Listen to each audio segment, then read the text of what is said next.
It was supposed to be an ordinary morning in Judge Judy's courtroom. But when the clerk read the case title, even the judge looked up. Emily Carson versus Daniel Reed, wrongful emotional harm leading to death.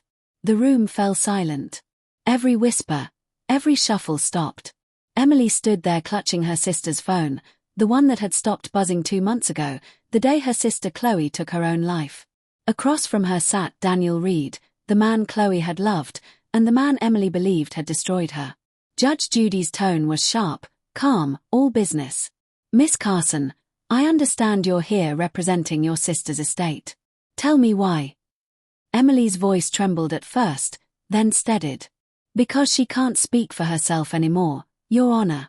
But her messages can." Daniel shifted in his seat, eyes cold, mouth pressed tight. He muttered, "She was unstable. You can't blame me for that." Judge Judy shot him a glare. "Mr. Reed, you'll wait your turn. And you'll speak with respect for the dead." The air turned heavier. Emily unlocked the phone, scrolling through hundreds of messages. Sweet at first, then bitter, cruel, manipulative.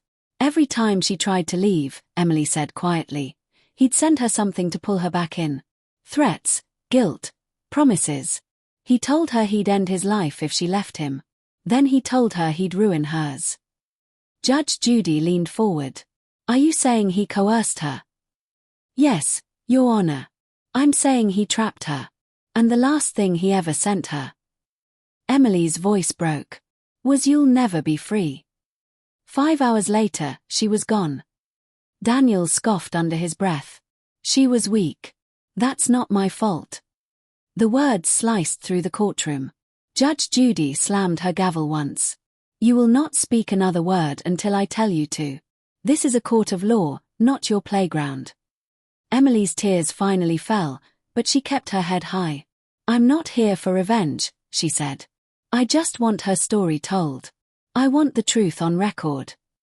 Judge Judy nodded slowly, eyes steady on Daniel. "Then let's hear it. All of it. Because if what you're saying is true, Miss Carson, this isn't just a case, it's a confession waiting to happen."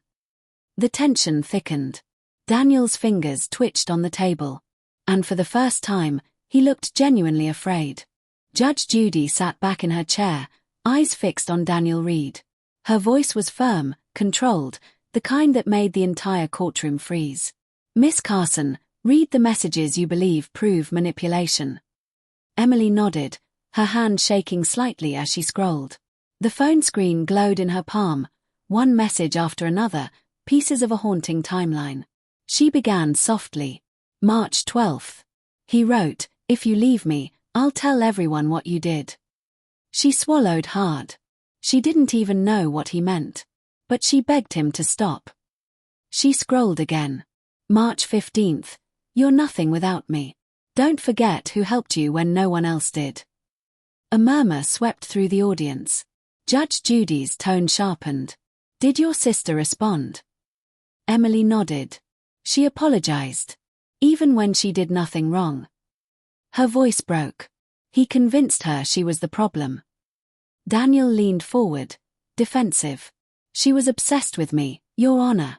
She wouldn't leave me alone. I told her." Judge Judy raised a hand. "Mr. Reed, unless you want contempt, stay silent." Emily took another breath and continued, her voice trembling. "The last week was the worst. He started sending voice notes, messages all night. And then, this one." She turned the phone toward the judge. Judge Judy adjusted her glasses, scanning the text. It read, "If you can't handle the truth, maybe you shouldn't exist." The room went still. No one moved. The only sound was Emily's unsteady breathing. Judge Judy's face hardened. This message was sent less than 6 hours before she died. "Yes, Your Honor."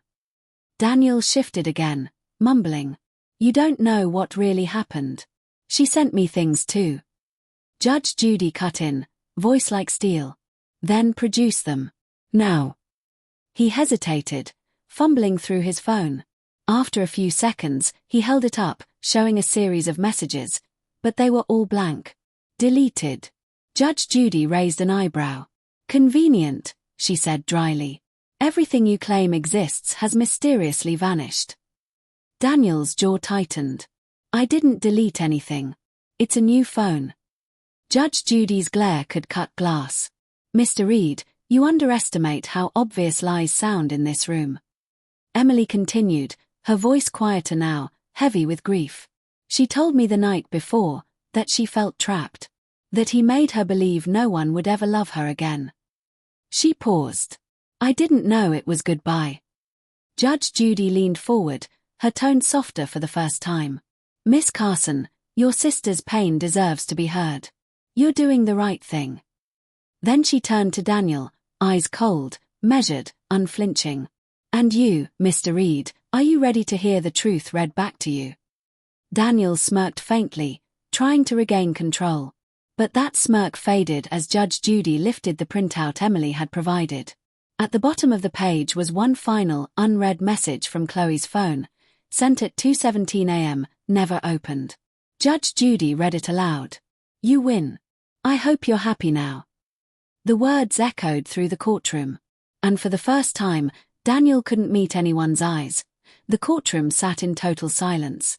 Judge Judy's voice echoed after reading the final message. Cold, final, unforgiving. You win. I hope you're happy now. For a long moment, no one spoke. Then Judge Judy turned slowly toward Daniel Reed. Mr. Reed, did you ever respond to that message?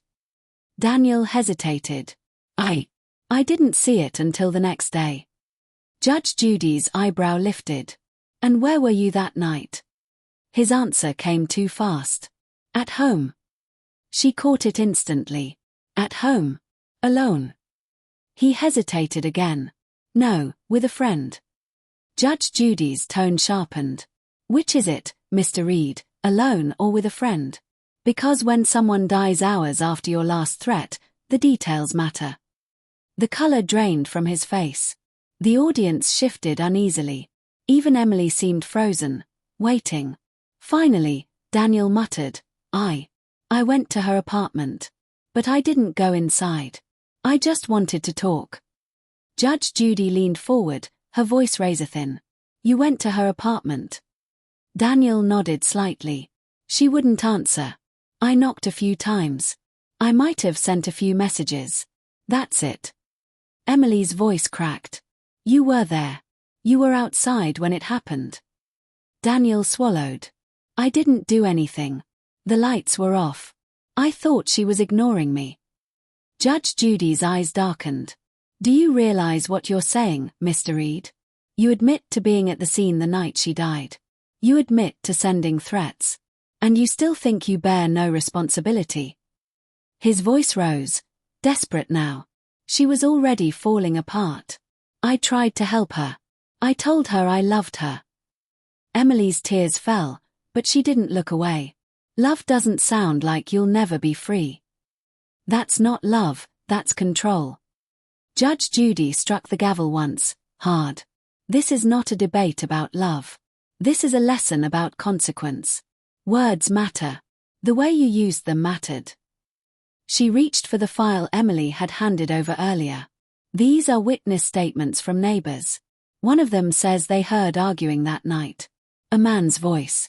Yours. Daniel's lips parted. That's not true. Judge Judy slammed the gavel again. Stop lying, Mr. Reed. It's insulting, to this court and to that girl who can't speak for herself. Her voice softened, but the force behind it didn't fade. You think emotional cruelty isn't real harm? That breaking someone's spirit leaves no wounds. Look at Miss Carson.